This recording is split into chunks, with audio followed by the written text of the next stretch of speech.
Alam nyo ba kung ano ang nagtitrigger sa kalamansi para magbunga siya ng marami? Hello mga ka-agri, ang sagot po dyan ay stress. So once na na-stress yung tanim natin kalamansi, magsisimula po siyang mag-produce ng maraming bulaklak at eventually magiging bunga.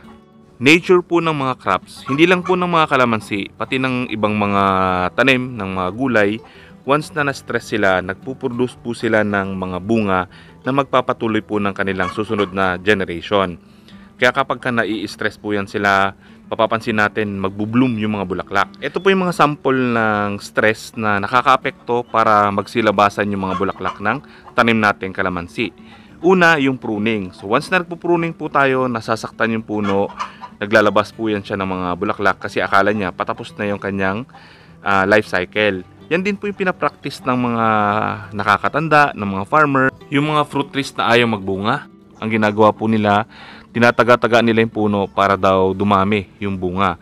Actually, yung reason behind doon, akalain kasi ng kanilang tanim na mamamatay na, kaya magpuproduce siya ng mga bulaklak at magiging bunga para magtuloy-tuloy yung kanyang generation. Yung pangalawang sample po ng stress ay yung biglang ulan. Yan po yung inaabangan ng mga kalamansi growers. During summer, kung saan sobrang init, tapos pagdating po ng June, kung saan nagsisimula na po yung tag-ulan dito sa Pilipinas, pag biglang inulan yung kanilang kalamansian, dyan na po biglang magsusulputan yung napakaraming bulaklak kasi na-stress yung kanilang tanim, kaya magpuproduce yan ng napakaraming bulaklak.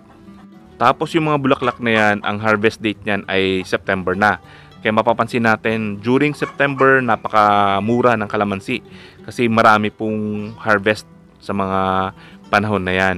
Then, pagka nagsimula na siya magbulaklak, tapos na may maintain nila yung kanilang kalamansian, nagpuprune sila, nag-a-apply sila ng mga potassium-rich fertilizer, ng calcium, mamimaintain po nila yung monthly harvest kung patuloy silang magpipitas ng mga harvestable na bunga. So abot po yan hanggang December, hanggang summer siya ulit next year. Ipapakita ko po sa inyo sa mga susunod na araw yung epekto ng ulan ngayong buwan, ngayong December. Kasi sa mga nakaraang linggo, sobrang init po dito sa Palawan, wala pong ulan. Tapos may bagyong dumaan, biglang inulan po ng malakas. Actually kahapon, maghapon siyang umulan. So titignan natin kung magkakaroon pa siya ng maraming bulaklak.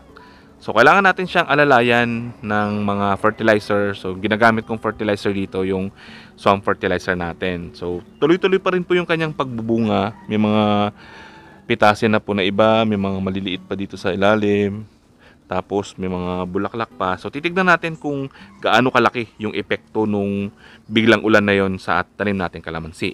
Kung sa tingin niyo po nakatulong information na to, i-like nyo naman. Sana po tulungan nyo rin kami i-share yung mga information para makatulong tayo sa iba. Maraming salamat po. Happy farming!